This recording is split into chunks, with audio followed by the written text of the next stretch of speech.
Love and Watches is a podcast for male and female watch lovers alike. Perpetual Girl and Ranch Racer are a watch-crazy wife and husband team bringing you the latest in news, gossip, controversy, and anything else that matters in the world of watches. We hope you enjoy the show. Hey, fellow watch lovers. Welcome to episode 5 of Love and Watches. This is host number 1, Ranch Racer. And this is Perpetual Girl. Welcome to the show. Excuse me, we're a bit dried out. We just got back from our topic today. We were in Las Vegas for, what were we there for? COUTUREtime. Yeah, it was a really cool show. This was actually our first show we've ever been to. It was actually it was a little intimidating at first, but it was fun. Mm-hmm. It was cool. I felt a little bit like a hillbilly. Yeah, you dressed up nice, though. I thought we both dressed up pretty nice. I cleaned up okay. I got some nice compliments on my tie and watch shot on Instagram, so I thought that went pretty good. But yeah, so we were out at COUTUREtime, had an amazing time out there. We were out in Vegas for 4 days, had some great meetings with some of the manufacturers out there. This is probably going to cover, I'd say it's probably going to cover a couple shows, if not 3 shows. We had the opportunity to interview an amazing gentleman, Mr. Yoshifusa Nakasawa-san, who is the master watchmaker at Grand Seiko's Micro Artist Studio. So that was an amazing experience. That could possibly be the highlight of the whole show. I think it probably was. There were a lot of highlights, but that was we were really honored. That was very humbling. And he was actually sitting there with a camera working on the, I'm going to forget. Oh, it was the Crador sonore. So the chiming every hour, I think, or however that works. It sounded amazing. Yeah, they had a camera set up. He was working on the movement at the same time, so we could see close up what was going on. And I do have to apologize for my voice because it was very dry there. So yeah, we're both still recovering from that, but it's dry where we live, but not quite. It's not exactly down to like 3%. So it was. Needless to say, it was not humid, which is where I'm going to Florida next week, and it's going to be 80%, so that'll be interesting.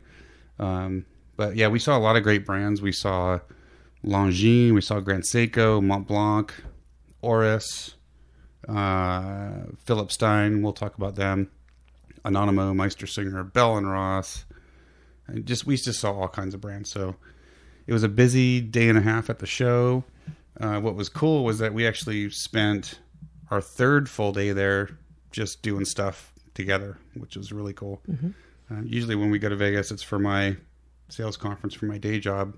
And I sleep. And you sleep and go to the pool, and I work. So we don't get to do a lot together. So it was fun to spend time together and, not just at the show, but actually doing some shopping too. So we also did drop in on a few brands that we hadn't scheduled interviews with, so we'll talk a little bit about those brands as well. But yeah, I know it was a cool show. It was hot. God, it was warm. That town is so hot. That was tough. Got up to 107 the day before we left. The day before we left, it was 107. Mm-hmm. So definitely gets up there. You cab it pretty much everywhere. You don't walk in Vegas. You hop a cab. Since each hotel is like a block away from each other, so. But yeah, it was cool. Should we start with a little wrist check? Sure. To get the show going? Shall I start? Go for it. I'm wearing the Santos de Cartier, and it's kind of a interesting story how we ended up with this one. And I know that I may have been a little rough on Cartier in one of our last podcasts. But I wasn't knocking the brand. I was just voicing my opinion on a little philosophy and some observations I made about their offerings being geared towards men as far as automatics and more sophisticated movements, and the women's offerings being sort of pigeonholed into a bedazzling diamond quartz. And I might have been a little harsh, but I've lost my filter as I approach 50. But I love their pieces. So one of the things I wanted to look at when we went to Las Vegas was I wanted to go to a real Cartier boutique because we live up in the hills and we don't have one within a couple 100 miles. So yeah. So when we got there, we actually got to go to one. That was our shopping day on Sunday. That was our shopping. Was that our shopping day on Sunday? No, we peeked in. We peeked in on Saturday on our way to the show for the second morning. That's right. So we stopped in and looked, and I've wanted to look at the medium size men's Santos, not the ladies or... In all stainless. In all stainless. So we stopped in, and I was very excited. And our sales associate was very cordial and very fashionable. Very young. Young man. Cute. And not as cute as you. No one's as cute as me. So we were talking, and the sample piece that I was shown was the two-tone yellow, gold, and steel. Right. And I really wanted to see and I almost kind of felt like I was taking up his time. Well, you mentioned, you're like, the stainless is really, that's really the one I've been really thinking the one about. I look at. And he kind of didn't say anything. I think and then you finally asked, yeah. Do you have the stainless? And he said, well, I've got one in the window I could go get. And it's like... Yeah, like we were just wasting his time. Instead of saying, I'll go get it. Right. Because he could sell it to me. Mm-hmm. Maybe we didn't look like we were willing to buy. I don't know, but I pretty much said, okay, thanks. And we walked out, right? Well, yeah, pretty much. And I said, I'm tired. It was a long day. And actually, it wasn't a long day. It was on our way. Yeah, it was. I was already tired. I have a low tolerance. So on our day off, we went to another bucket list place. And it's so funny that we say bucket list because it really was our bucket list. Yeah. Tourneau. Yep, at the Caesars shops. Yep. And we went in and we kind of drooled over the Daytonas and looked for fun. And there was a gal there, I think. And by the way, no stainless steel Daytona. So don't everyone get excited and fly to Vegas to find a stainless Daytona. They are non-existent. No, all they had was platinum, white gold. They're not. I mean, I think the main Rolex boutique had a platinum, and then there was a gold one at Tourneau, but that was it. There's no stainless steel models. So anyway, that just an aside. Excuse me, dry throat. Okay.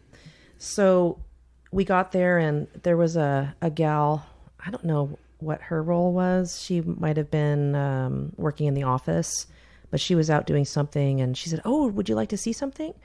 And we said, sure. And she's like, oh, I'll get somebody. So she called someone over, and this adorable young blonde gal, bounces in and immediately is sweet, and we're cracking jokes about the music playing, and she didn't know. She was amazing. Yeah, we hadn't told her that we do a podcast or are involved, recently involved in doing watch reviews. And she was just so amazing and non-judgmental. And we started looking at things, chit-chatting. And I started looking at the men's Santos. Well, yeah, because I tried on the Rolex, a couple of Rolexes for fun. And then she said, is there anything else you'd like to look at? And we're like, yeah, let's go look at Cartier. Yeah. And so she took us over there. She took us over, and she showed it to me, and it was just a great experience, and we bought it. I mean, that took about 2 minutes to decide. You tried on that stainless, and you're like, yeah, this is it. Yeah, and she made us feel so at ease. Her name is Christina. Hi, Christina. Yeah, she was just awesome. So and then we later told her that we had a podcast and started talking about it. We found out we had some common interests with animals, and she just made an instant connection with us and was so down to earth and nice that I think the boutiques could kind of take a little bit of a note advice. To Cartier boutique employees: be friendly and welcoming to every single person that walks through those doors. we love your brand, but I didn't. They lost a sale. I'm plain and simple. I felt uncomfortable in the boutique. Now, we did go, just before we get to my wrist check, we did go into the Chopard boutique at the Wynn. Yes, we dropped in for fun. We spent an hour in there talking with those two gals. Wonderful, wonderful pair of ladies. I mean, they were just amazing. And we're not going to mention names because we haven't. I like to get permission before I kind of say too much. But if you're in the market for a Chopard, that's the place to go. And actually, it was so fun. The one lady was the security guard. Excuse me. Yeah. We had so much to talk about, and she showed us some gorgeous pieces, like a chronograph, a white chronograph that wasn't a men's watch. It was a 40 millimeter chronograph. It was beautiful, really nice. Beautiful. And neither of us know that much about the brand, but no, we don't. But she watches. showed us all the fancy happy diamonds and all the things that, you just try on. Yeah, all the expensive watches you can't afford, right? That was a great experience. And she reached out to us after by email to thank us for coming in. And just really, nice. And I have to say, there were a lot of women in sales this weekend that we talked to. I would say the majority. I was surprised. Not only in sales, but representing the brands. Correct. Majority of women in the marketing department, sales. Yeah. I mean, all our first meetings, Longines, Mont Blanc. When we went back and talked to Oris, women, and they were really interested in what we're doing on the podcast. Well, yeah, they met you and they fell in love. They're like, "Oh my gosh, this is fantastic. We love what you're doing." So yeah, it was interesting. Interesting. Very interesting. And I learned a lot too, because I was a little uneducated about how many women are involved in sales in the watch industry. And I know it's not as much as men, and higher up it's mostly men, but it's slowly evolving. Mm-hmm. And I was really pleased to see so many women out there working, with the public. Yep. No, I agree. And they were all fantastic. I mean, really nice, down to earth. Yep. Very welcoming. And very knowledgeable. I think we had stickers on our foreheads that said we're brand new at this. And we're from the hills. Yeah, right.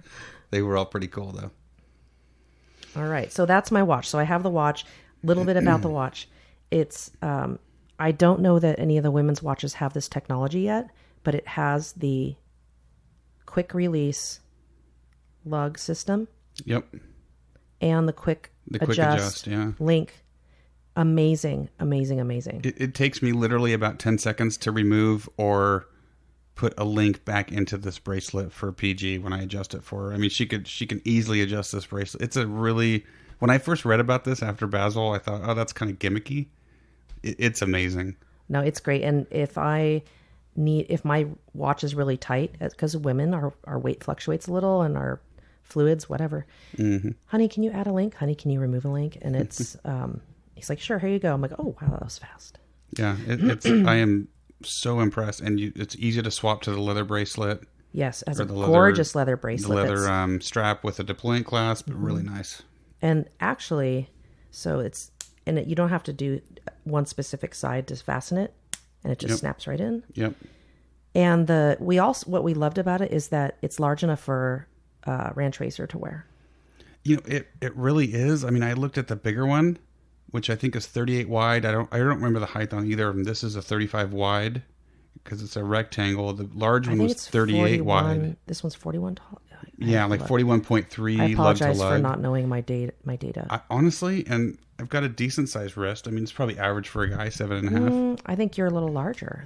I don't know, but I think I would probably, if I were in the market to buy one for myself, I think it would be the medium. I don't know if it'd be the large. That's a big watch. It looks classy being a little smaller than the large one. I agree. With if you're to wear it to work, or it's a little more understated. Mm-hmm.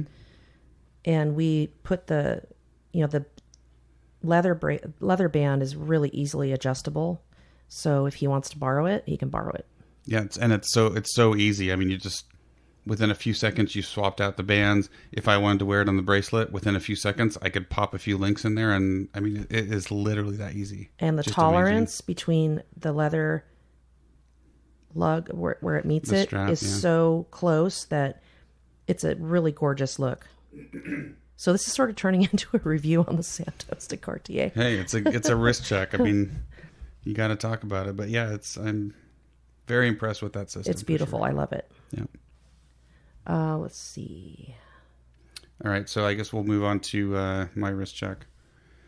So we decided on the Cartier, and then started looking around for me. Right, we thought we're in Vegas. We're in if not the Western United States capital of watches, then possibly the capital in the entire United States. I mean, there are so many boutiques and watch stores in Vegas on that strip. It's amazing. So anyway, we're still in Tourneau with our wonderful salesperson Christine, and I started looking at some of the entry level IWCs, really cool watches, pretty thick. I wasn't super excited about him. Is the secretary making noise? No, she's good. Sorry, we got Winky the dog, who's our secretary. She's laying right here, so she's sleeping. Yeah. Right. So looked at some IWCs and then went over to JLC because I really wanted to look at the new Polaris, kind of their new, less expensive entry-level type model. And I liked the Polaris, the blue dial especially. I thought it was a very nice, elegant watch. And then tried on it was the dual time reverso, black dial on one side with dual time, white dial on the other side with, I think with a 20, might have been an AM PM indicator. I don't know, but one side was a dual time. Nice watch. And gorgeous. I mean, talk about Art Deco, classic. And it's iconic. I mean, that's one of the iconic watches in the watch world when you think about that. So definitely was digging it. But we had such a good experience over a couple of days at the Oris booth with the folks there. I really felt I needed to go look at Oris. Right. So I have to add that I might have been a little bit tough on JLC also in a former podcast. And I don't want to be known as the girl who's really hard on people. Everywhere. We don't want to be blacklisted because I tried to compliment before we discussed our You were not hard on JLC. You were hard on a ridiculous comment made by someone at JLC. That's it. JLC as a brand makes great watches, especially for women. They have an awesome women's selection. So let's be clear. You were not hard on GLC. It was a comment made by someone at GLC. And I don't want to hurt. I don't want to hurt feelings, but we were a little tough. But it doesn't mean that we don't love the brand. Oh yeah, I still like the brand. I wanted to look at their watches. And I actually recommended that we look at that particular watch. So I'm sitting there and I almost said, "Yep, this is the one." But then the back of my mind kept saying, "Go look at Oris." And I knew they wouldn't have like the newer models. They wouldn't have the 36s yet. Some of the newer stuff like the World Timer.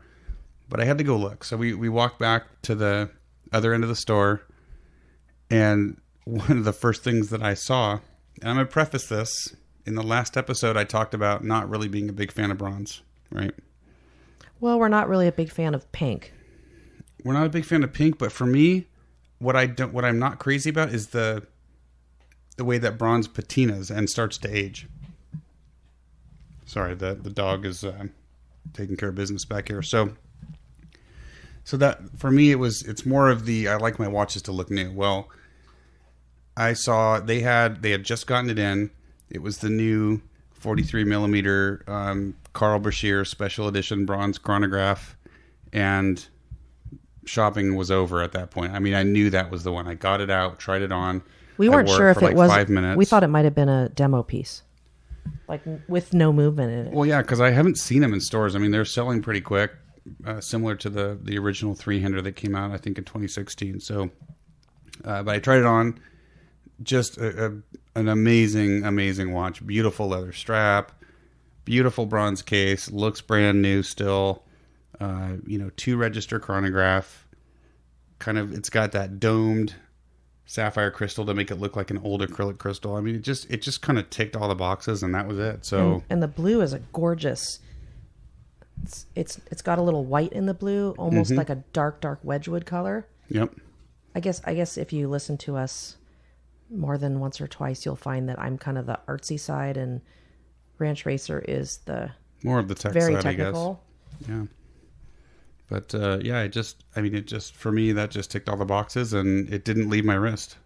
I don't think at that point I thought it was a great choice because it really fit your style, your day-to-day style. It's definitely a watch that I would wear more than a JLC Reverso. I mean, I don't, I dress up in jeans and country shirts pretty much, right, when I go talk to my customers. But this does have a really nice, it's very classy. I think so. I mean, I can wear it pretty much anywhere. Wouldn't wear it with a tux, but that's about it. And I think I wear a tux once every 15 years, maybe 20. 17. Have I worn a tux since we got married? Maybe once. Maybe once, yeah. So probably like every as a sidebar. 15 years. Let's just say Ranch Racer doesn't get dressed up all that often. So this watch really fits me. Anyway, yeah, I was super excited about it. Now we'll see as it ages, am I still going to like it, or am I going to be taking out the Tarnex every month or every week and wiping it down to get rid of the patina. I think you're going to love it because it's going to be almost like wearing a different watch. And the leather band is beautiful. It's thick. It reminds me of like thick saddle leather. Yep. And right now with the fresh leather band and the fresh bronze, it's beautiful. I think as the leather ages and the bronze changes a little bit with the air, it's going to be gorgeous. And then you can maybe get another band to go with it, an extra. What's the lug width? Have you thought about that? Or looks like a 22. So you can get a different band. 22. You could get a NATO. Maybe try different materials. You can play with it. It's beautiful. It works so good on this band. I don't know if I'd change it. Yeah, and I can actually wear that too. You can. I mean, it's pretty beefy on your wrist. You tried it on in the store, and then when we got home, but it's a sports chronograph. I mean, it's a very sporty watch. You can definitely pull it off And I have a blue sweater, a big chunky, excuse me, big chunky blue sweater for winter. I could wear that with. You're confident I'm drinking wine, so. But I think as a larger watch, I think it's doable for fun if it's a statement piece for a woman. I think so. Yeah, for sure. So very pretty. We'll see how it ages, and if I don't like it, I can always Tarnex it and let it age again and see what I think. I mean, if you think about it, really does fit what it represents. If you think about those big old brass diver helmets that guys like Carl Brashear wore, you look at them today and they're tarnished, and so yeah, we'll just have to see. We'll have to see how it turns out. But I like the idea behind the watch too. It's an amazing story. I'm not going to go into it now, but yeah. So you could maybe another time. We'll put it on the website maybe. I think most folks listening to this have probably heard the story, but we can always put it up on the website. So that's my wrist check. So we should probably get into the show here. So we've only got a few minutes left, actually. Well, yeah, we'll see how it goes. So we're just going to kind of go through and talk about some of the brands that we saw and that we met with. The first one, actually, so most of these brands I reached out to after I registered for the show, as press for Wristwatch Review, who as most of you know, I write for. So once I had registered, I started reaching out to all these brands, started getting appointments. But this brand actually was the only brand that reached out to us, which I thought was really interesting.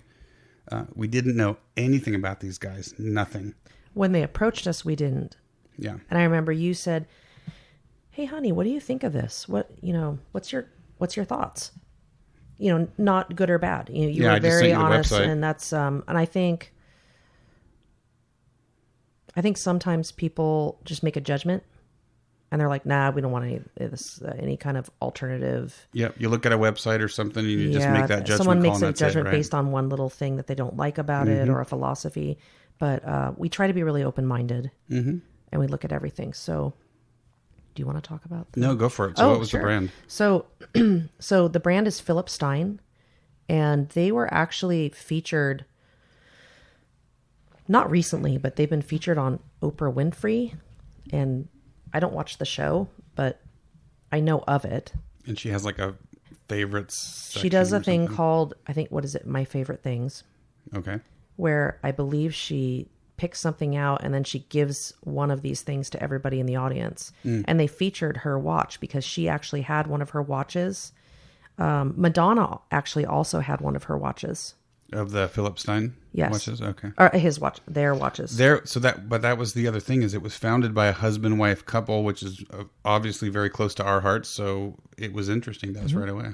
So Madonna had one. Her trainer at the time said, "Try this," and she really loved it. Oprah had it, gave it away on her show, apparently. I don't know when. But it's got a technology. It has a disc in it. It looks like it's made out of some sort of copperish material. I'm not sure how large it is because it's in the watch. We didn't take it apart, of course. Yeah, they're like smaller than a penny, and even the large watches. And they're quartz. There are a few automatics. Yeah, they do make some automatics. The automatics are quite large. Yep. But most are quartz, and the technology is, and please don't be upset. I'm actually laughing at your note. Your notes are kind of funny. The whole, so much for HIPAA privacy. I know, so much for HIPAA privacy. So I have an autoimmune disease, and And I have suffered from migraines. So I saw it and I'm like, this is great because I have severe chronic pain. And I thought, I'll try anything. And I saw this and I looked through the selections. They have a wonderful variety. They have everything, any shape, any style, any diver, any two-tone, rose, yellow, steel, round, square. Yeah, they've got it all. Beautiful. And the quality, when you actually see the watches and pick they're them up, hefty. I mean, they've got weight to them. They don't feel like, I mean, I'm not going to name a brand, but they don't feel like lightweight, cheap junk, right? I mean, they really feel like they have substance. They're well made. Did we look at those under a loop? I can't remember if we looked at those under a loop. I don't remember. It's a blur. But just to the naked eye that I can remember, the quality was very nice. I was very, very impressed with the quality. So the technology it works based on a frequency. It's like it's supposed to absorb the natural frequencies in the air, right? Or Correct. Around us. And we know that frequencies mean something because quartz works on a frequency. And this draws a specific frequency through the disc into your skin. And it actually, there's two watches. There's a daytime and an evening. Yep. The evening draws one frequency, the daytime another. The evening actually increases your melatonin production by 20%, So which is a real thing. They've done a study. I don't have the details right now to present, but it does help people sleep. Some things don't work for everybody. It's just like any other medication or treatment or therapy, but some people, it really works for them.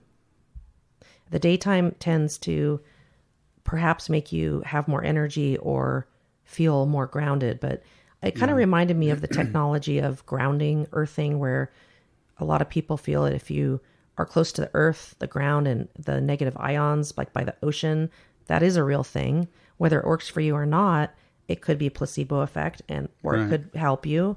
It's all subjective.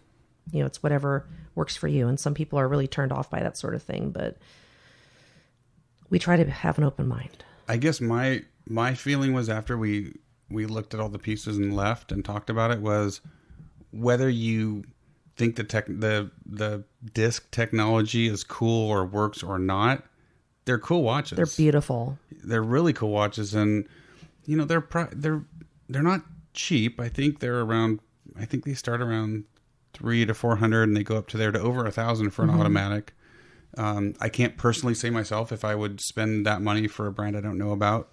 I'd probably do more research, but however, I'm interested because if it helps me, right, that's going to be worth a lot more than $1,000 for sure. If you have chronic pain. Yep. So very, very interesting brand that we knew nothing about, that we now know a little bit about. I'm sorry, I didn't mean to interrupt. Go for it. They also have a line that's new that's called the Fruits, and I think it's a Caribbean Strong. It's a philanthropic effort, so they're doing some work with donating for good causes. And they reminded me of swatches, like the original swatches. They're super very cool. Colorful, like super fruity, colorful, fun. Very cute. Yeah. Kind of like the Apple computers that used to come in colors. Yeah, exactly. Or the original Swatch watch that was a huge hit, right? So yeah, I thought it was cool. I really don't have anything negative to say about them. I thought that was a neat brand, and I'm looking forward to maybe seeing them again and getting a little, possibly some hands-on time with them. We talked to them about that, so we may actually get some in for review. See if we feel an effect, and if it does, I'm definitely looking to purchase one. So it's really interesting. Are we done with Philip Stein? We are, and I think we're pretty close to being out of time for this one. Yeah, I think we can probably cover one more. I think we saw a lot of brands, so let's try to at least get one more in. We've already talked about this brand, so let's talk about him again, and that was Oris. This was, I think, Friday around noon or a little after noon. I think you were kind of done. You were pretty tired. You went back to the hotel. I went in and met with a couple of other brands, including Oris. And I mean, I know I was so bummed I couldn't go. I just couldn't do it. I know you were tired, so I went and took one for the team and tried on all the Orises, which was absolutely horrible experience. And so not. I mean, I know a lot about Oris. I knew what their offerings were. I knew about all the new 36 millimeter watches they came out with. I mean, just For me, Oris, and they're still privately owned. They're a small brand, so they're not beholden to a large corporation, which I think really helps them to be agile and come out with new designs and approve designs quickly. And, I went through basically the entire collection with one of the folks there, and there was nothing I didn't like, but I was super impressed with the new 36, what was it? The Diver 65. They have a 36 millimeter Aquas, which I didn't see the first day. And then the Pointer Date, which I'm a big fan of the Pointer Date anyway. And that 36, boy, it is nice. It's a really nice watch. So, I spent probably, 45 minutes there. Went through the whole collection. And then when I got back to the hotel that night, I told you've got to see the Oris collection. So, and I was in bed. I'm like, oh, I missed it. But what did we do Saturday? We went back. Yeah, so we did a bunch of drop-ins on Saturday after we had our appointments. And one of them was Oris, and we just walked in and said, do you have some time? We almost didn't get to talk to anybody, but they made it happen. And they did, and we got to meet Angela, who was awesome.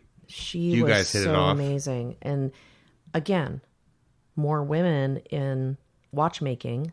Mm-hmm. There's actually a female designer designing for Oris.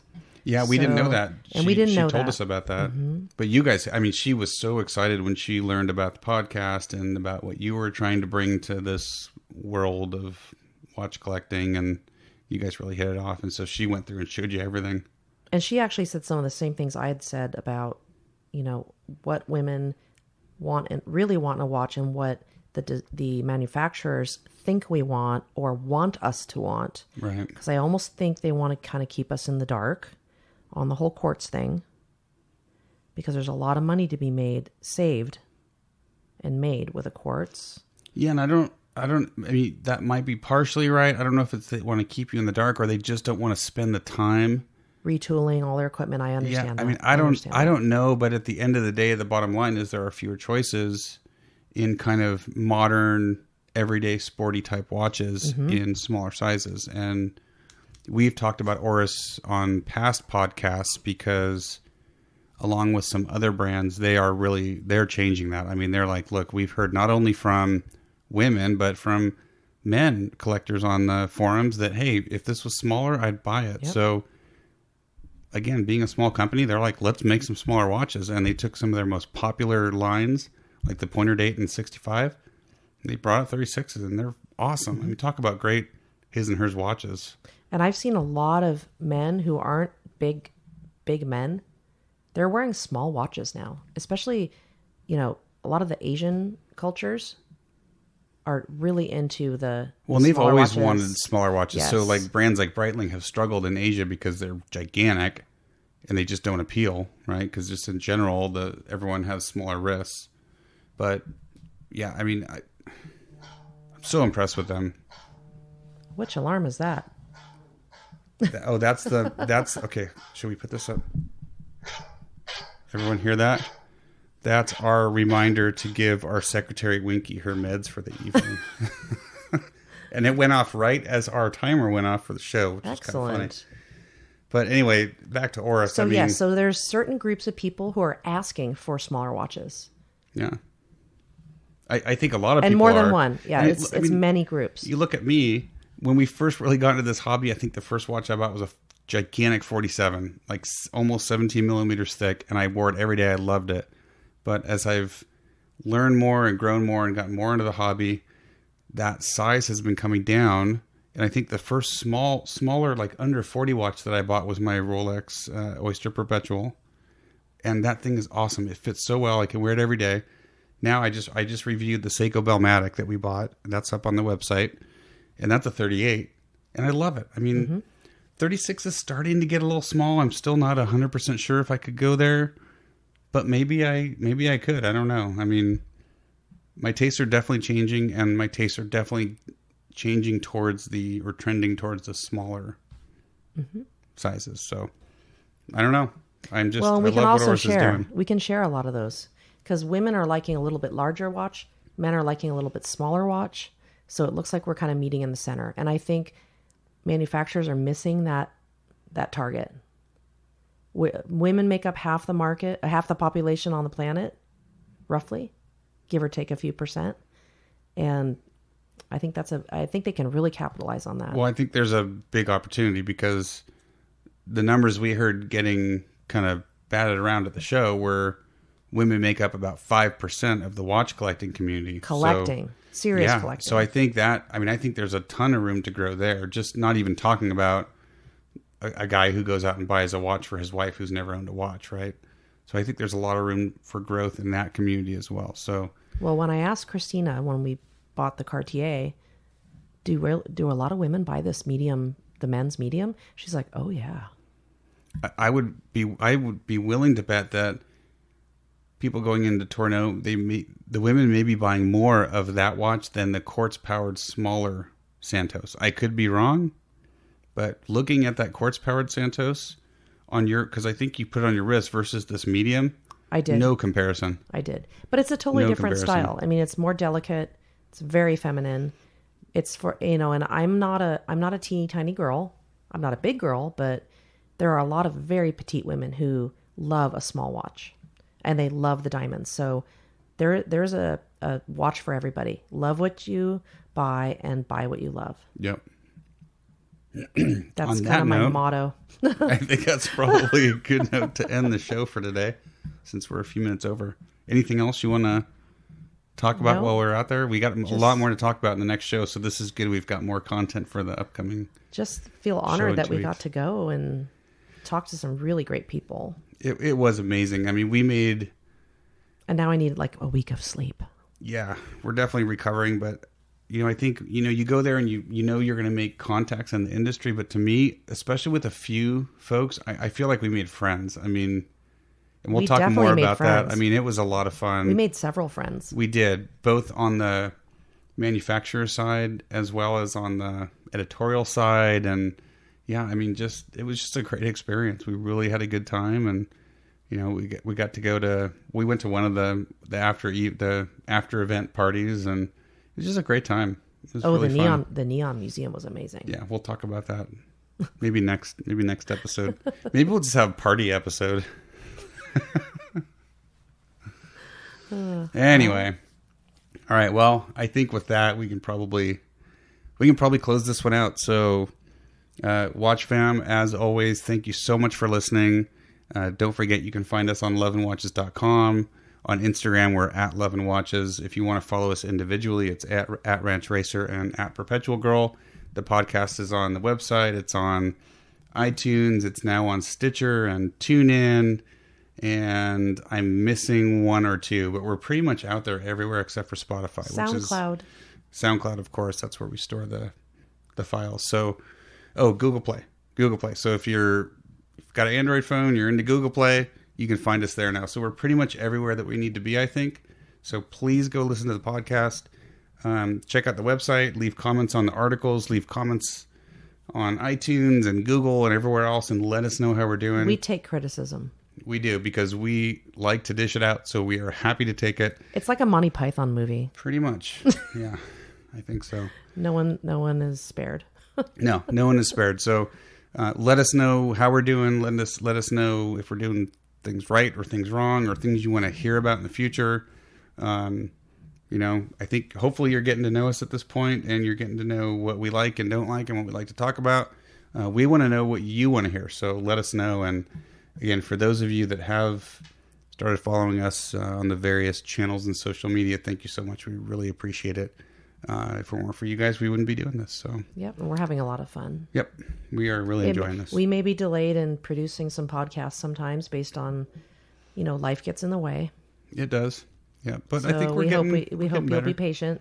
Yep, I think we're getting better. So anyway, guys and gals, thank you so much. This is Ranch Racer. And this is Perpetual Girl. And keep the dial side up, everyone. See you next time. And love what you buy and buy what you love. Later.